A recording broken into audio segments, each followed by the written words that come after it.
All right, I'll just jump right in here. One of the most basic problems with democracy, at least as defined as voting, to come to decisions based on voting, is the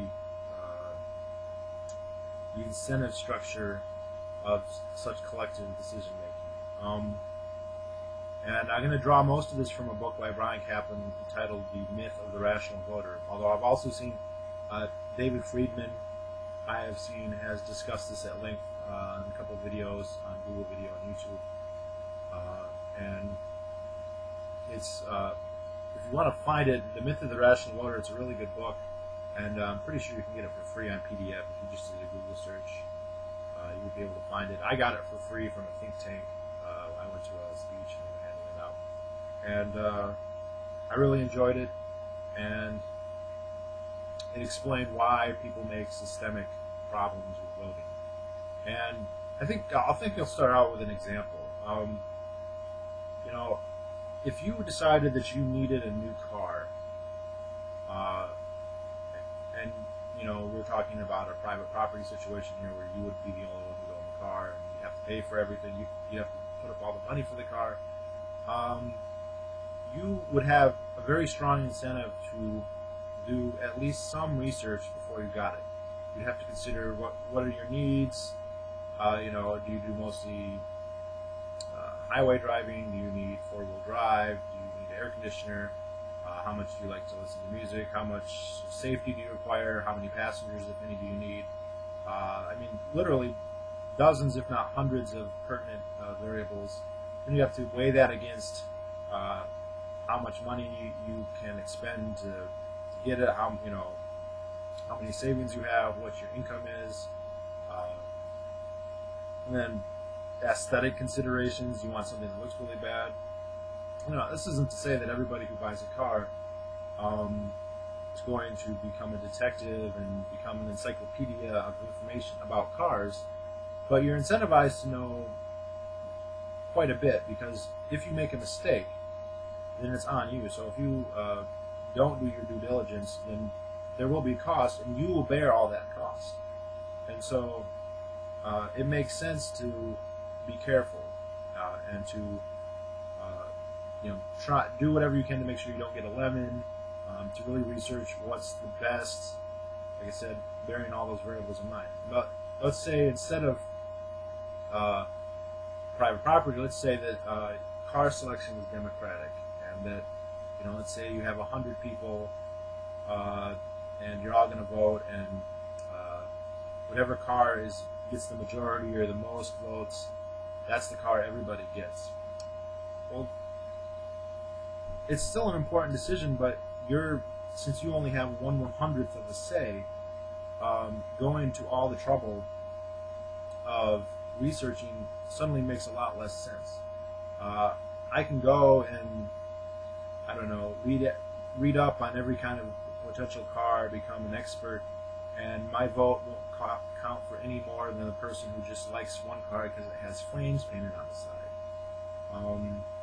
Also, the cost will be divided. So, if there is a mistake, it's divided by 100, not just to yourself. And so what does this mean is there's less incentive to do your due diligence. The price doesn't fall just on you, or the cost rather, and the benefits don't come to you either. And so it doesn't make sense to be nearly as well informed when you make the decision. When you're going to vote, it just makes there's no point in doing so much research. And if it's that bad for 100 people, if we're talking about elections with millions of people, it's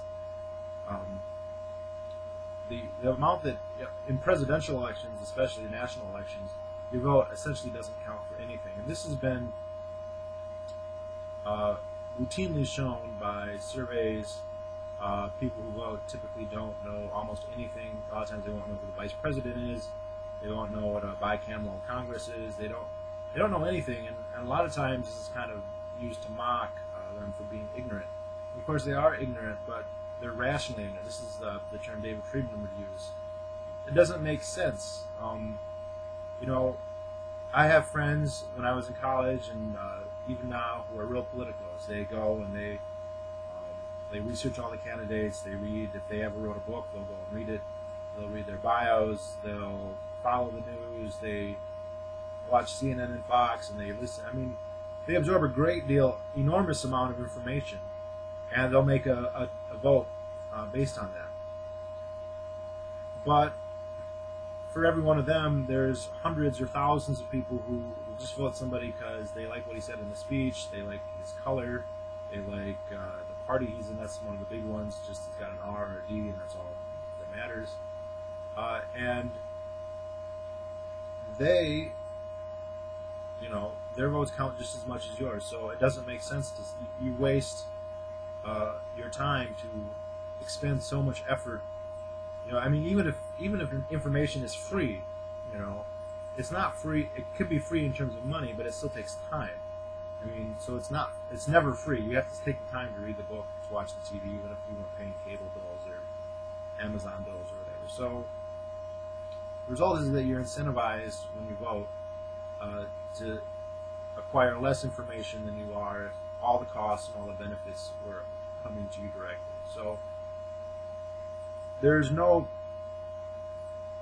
and that's just, if you think about it, just picking a candidate, that's like one of the easiest things you can do. If you're talking about a situation where, which a lot of socialists will, where you're going to be voting on everything, nobody can do that. You can't.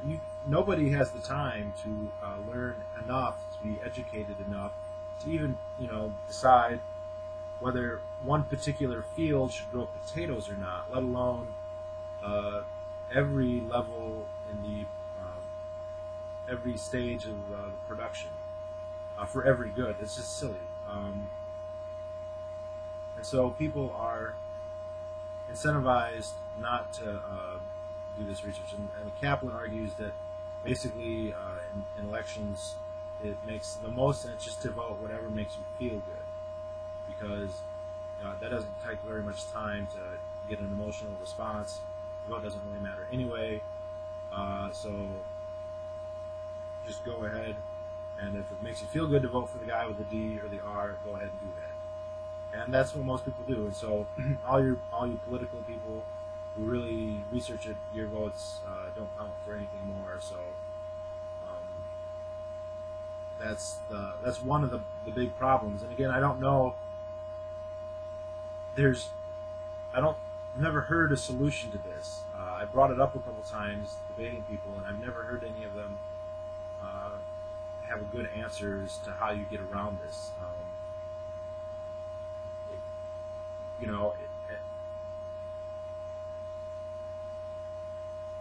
There's no way to. The only way to get around it would be to not have it be based on voting, to have it be private property where you are actually